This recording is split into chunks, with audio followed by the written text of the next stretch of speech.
From the Alvin and Rosalie Sarachek studio, PBS Kansas presents Kansas Week. DACA struck down again. How the change in ruling is being felt here in Kansas. And another county imposes a moratorium on solar farms to figure out how to regulate them. But first, a heated argument during the Kansas State Board of Education meeting this week over the content of some books in school libraries. We're talking about all of this and more on Kansas Week.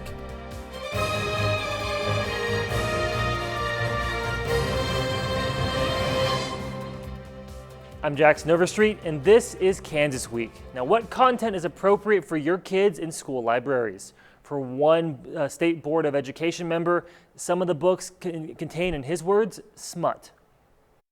A heated discussion during Tuesday's State Board of Education meeting, as board member Danny Zek used a discussion over the state's literacy review to bring up several books he describes as, quote, smut, according to the Kansas Reflector. The books Zek gave as examples include My Princess Boy, a children's book about a boy who prefers feminine things, and Rick, a book about an asexual middle schooler.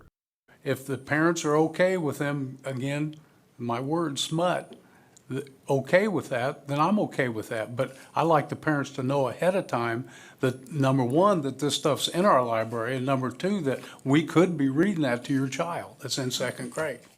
Several board members tried to get Zach more focused on the topic, including fellow Republican on the board, Jim Porter. But I believe that the vast majority of the people that are presenting information to our students are conscientious people that want to do what's best for kids. Now, a little bit of a smaller panel today, but here to discuss this and other topics, we have with us Dr. Neil Allen, a political science professor from Wichita State University, and Trace Salzbrenner, a reporter with the Wichita Beacon. Thank you both for being here with us today. And first, Dr. Allen, we're going to start with you. We've seen kind of since the pandemic this rightward shift of school boards, both locally and up there at the state level. Is a discussion like this that we saw, something that is kind of building off of that kind of ideological shift that we're starting to see since 2020?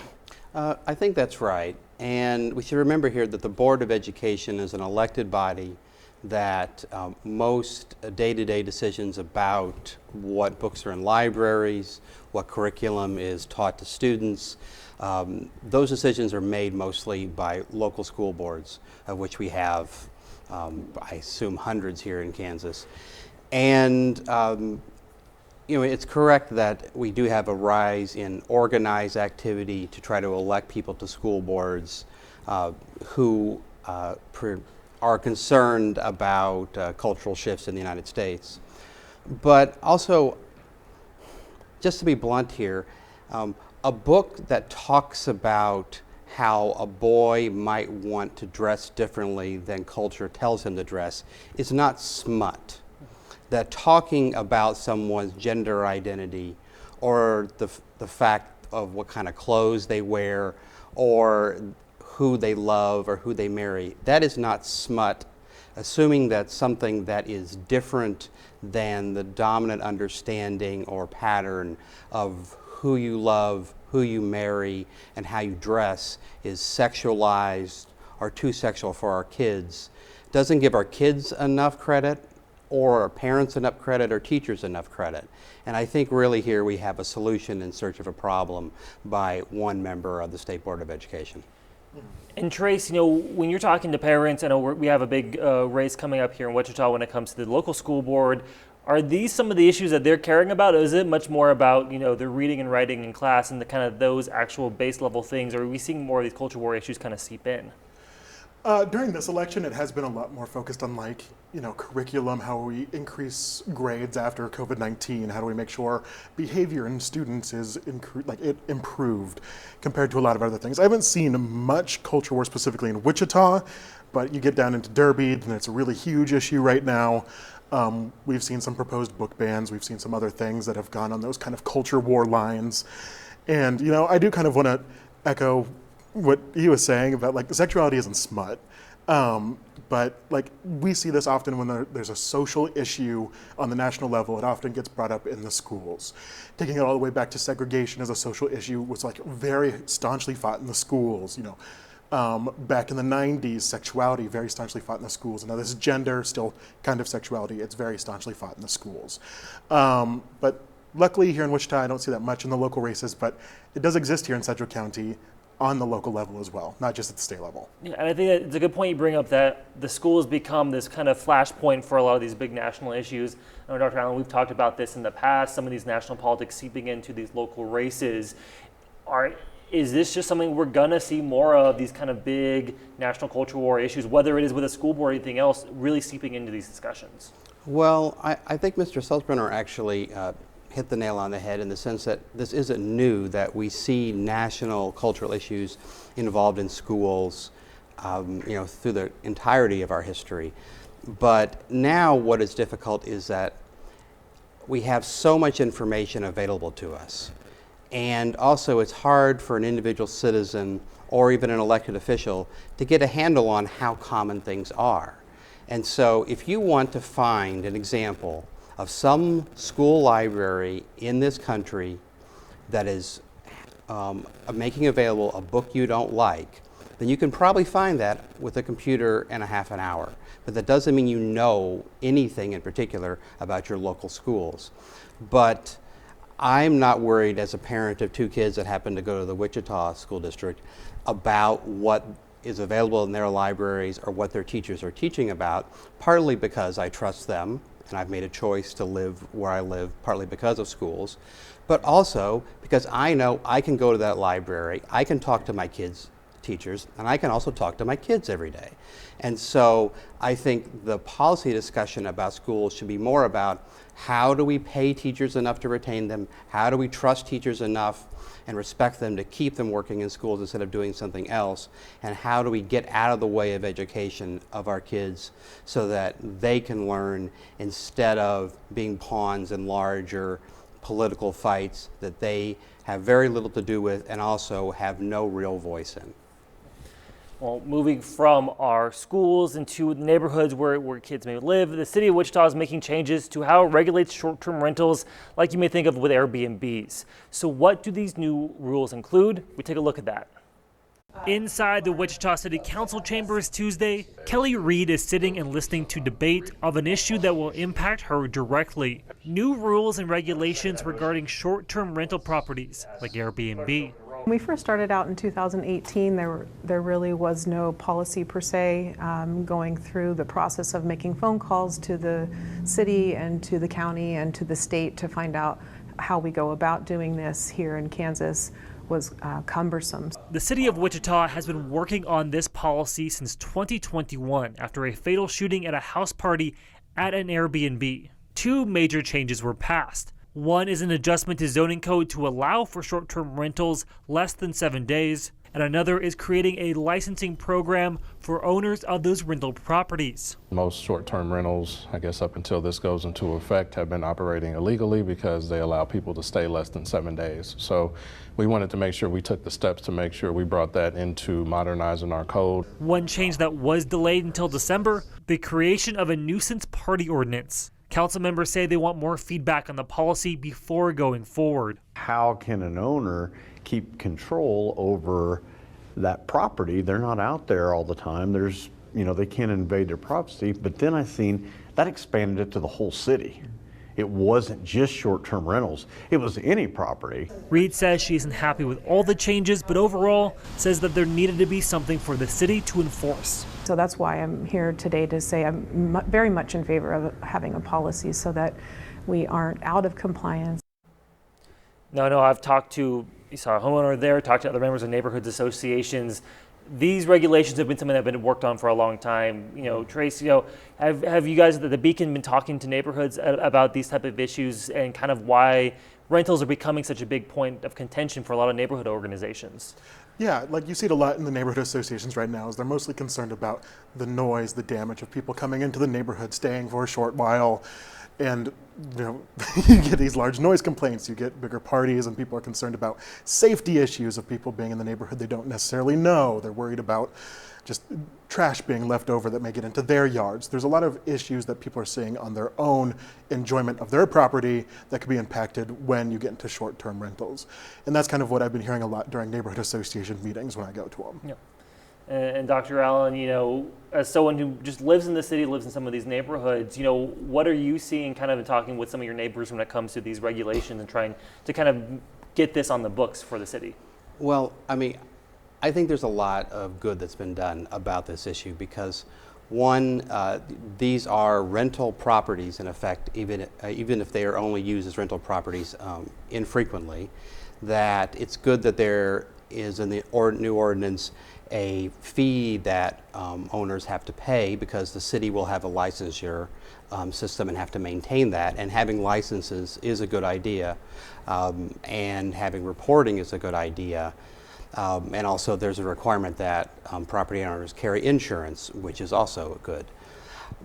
In particular because all those kinds of requirements are ones that we place upon hotels and other kind of rental businesses.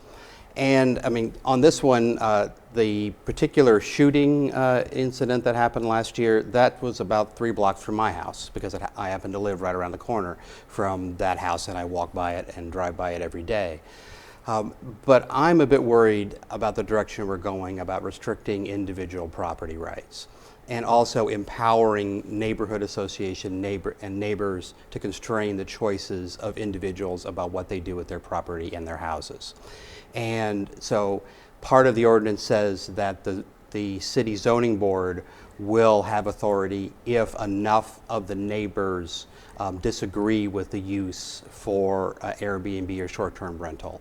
And I'm not sure that's a good idea because a homeowners association isn't the government and also doesn't really represent the opinion of the neighborhood because most people don't have the time or resources to really get that level of involvement.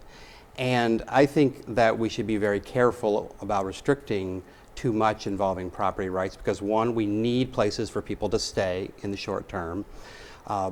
For the most part, these are not going to be places that are used, like their hotels. And also, we should just keep in mind that markets can solve problems. And that we have a problem in Wichita and in the rest of this country that there's not enough places for people to live in the short term and the long term. And the more we restrict people's freedom, often the worse the market does at solving problems.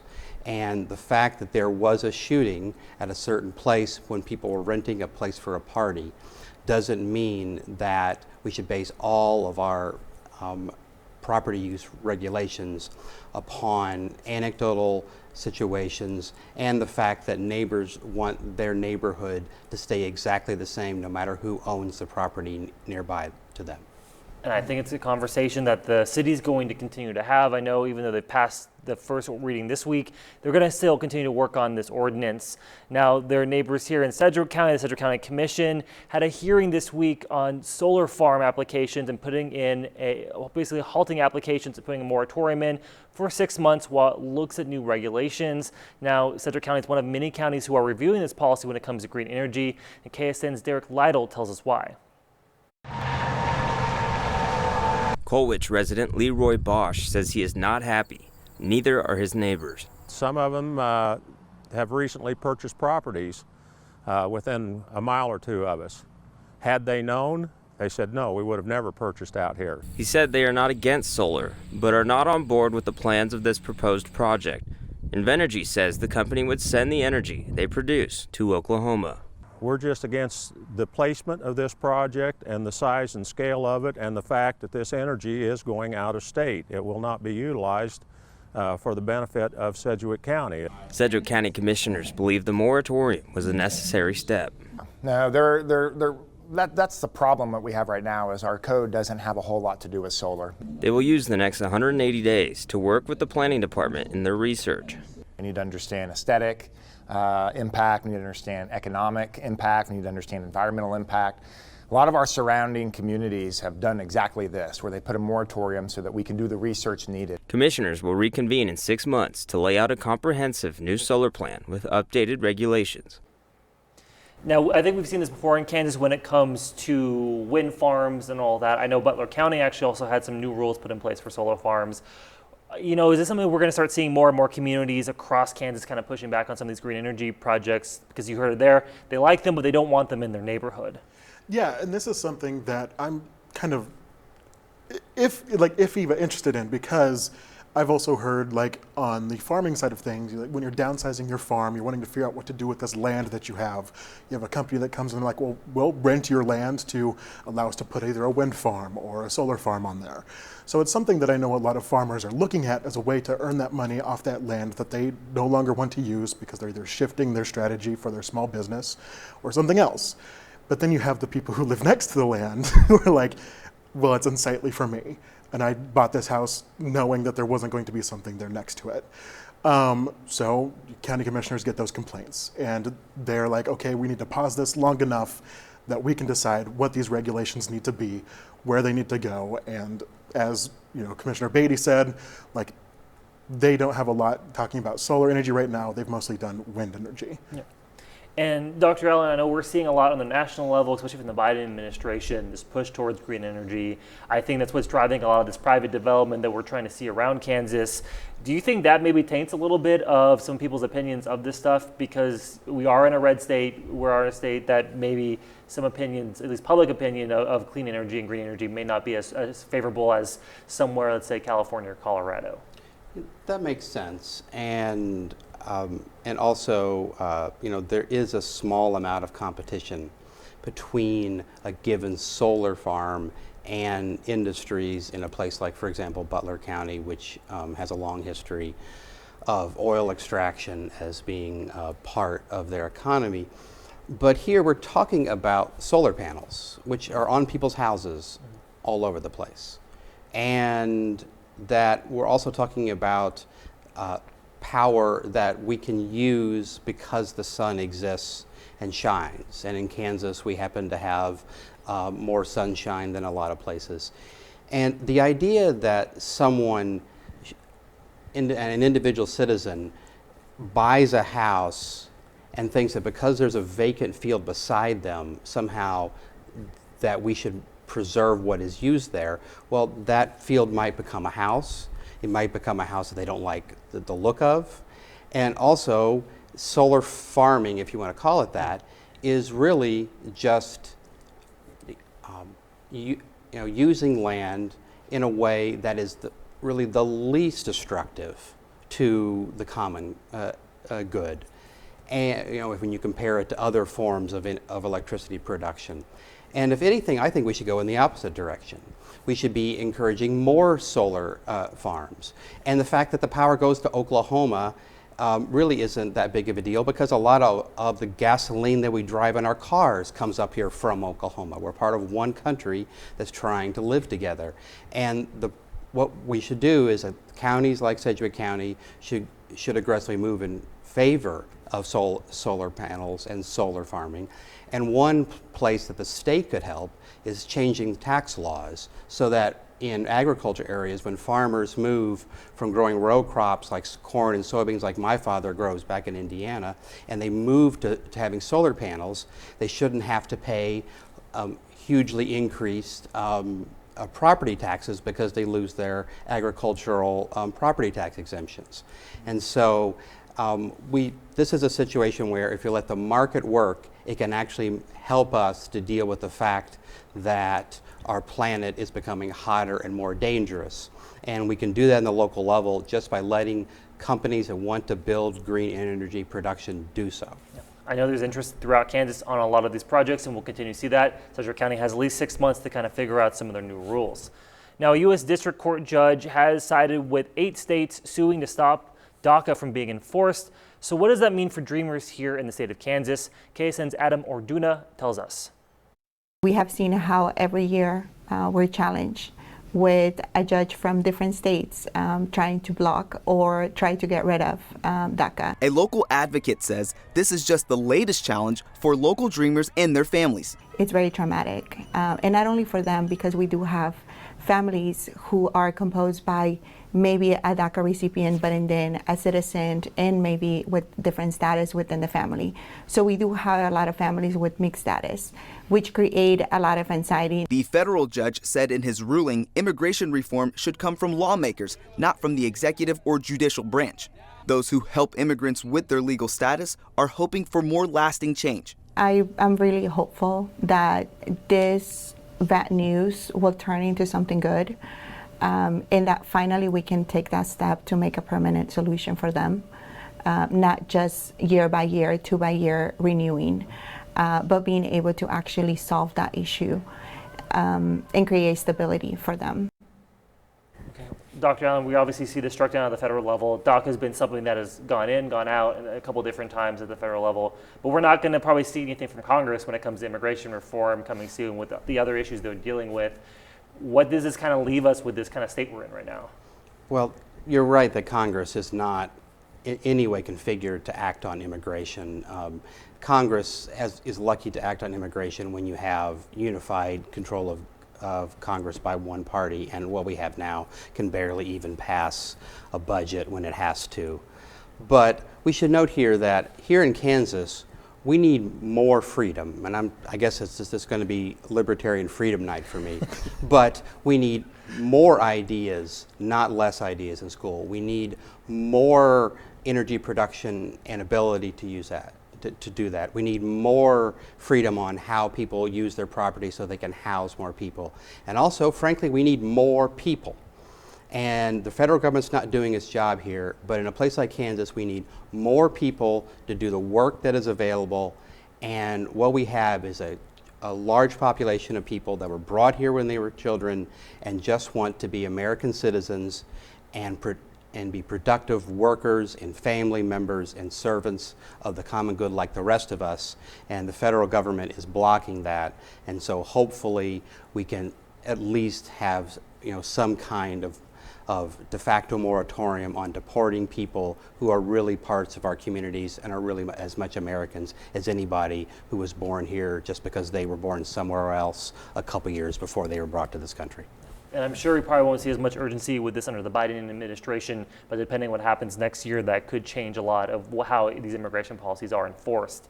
Now, a new state mental health hospital is slated to be built in Sedgwick County over the next few years. And this week, Governor Laura Kelly appointed an advisory committee to help steer that project. So what do those members want to accomplish? It's a problem Sedgwick County has been trying to fix for a while. Right now, our jail is the largest mental health care facility that we have in our community, which is not acceptable. And it's not just them dealing with this. With only 2 state mental health hospitals in Kansas and just a handful of private hospitals with mental health beds, it's an issue impacting the entire state. Earlier this year, the state allocated funding for a new 50-bed facility in Sedgwick County to help with this problem.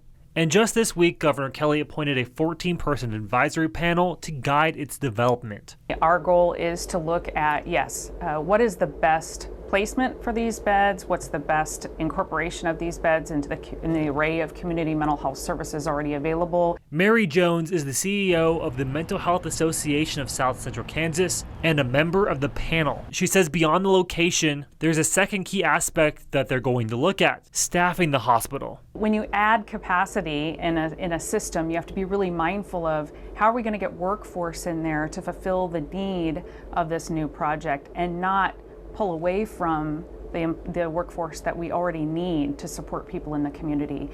While this is a state facility, it is also part of a larger puzzle for Sedgwick County officials. It, along with a potential new ComCare Crisis Center, the WSU-KU Biomedical Campus downtown, and the planned social services hub the city is working on, form what county officials believe could be a massive increase in mental health resources in the region. And we think that we'll be able to address them better through all of this enhancement that we've got coming on the horizon. Trace, I know you all over the Beacon have covered this topic a lot. You talked to county leaders about this mental health hospital, about the biomedical campus. Their eyes light up about kind of what they're able to do. Just a little bit from your perspective and your reporting, what are you seeing when it comes to this mental health hospital and the need just for a facility like this in Sedgwick County? Yeah, when I heard this, it's been in the making for a long time. This is just a board appointing, but I think of conversations that me and other reporters with the Wichita Beacon have had with Sheriff Jeff Easter, and how he's kind of tired of the local county jail being kind of used as a de facto mental health hospital. And he's like, my officers are not trained to do this, but We have, I think he said somewhere near a third of all people in his jail have some type of mental health issue that they need treatment for. And looking back, you know, suicide is the leading cause of death in those county jails. You have like 60 attempts at suicide in the county jail in 2022, and the jail is already overcrowded.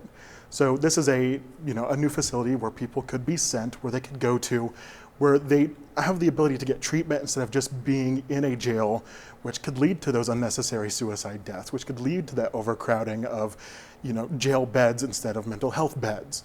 So this is a way that we can shift more people into resources that they need, and also give a resource that has other needs right now some much needed like reprieve and space that they've been asking for. And you talk about that kind of distribution of resources. I know the county wants to build a new ComCare Crisis Center, kind of go along with that biomedical campus downtown. There seems to be a big shift, especially from Central County and a little bit also from the state level, towards resources into mental health, whether it is staffing and financing. You heard the issue there of trying to find staffing for this place.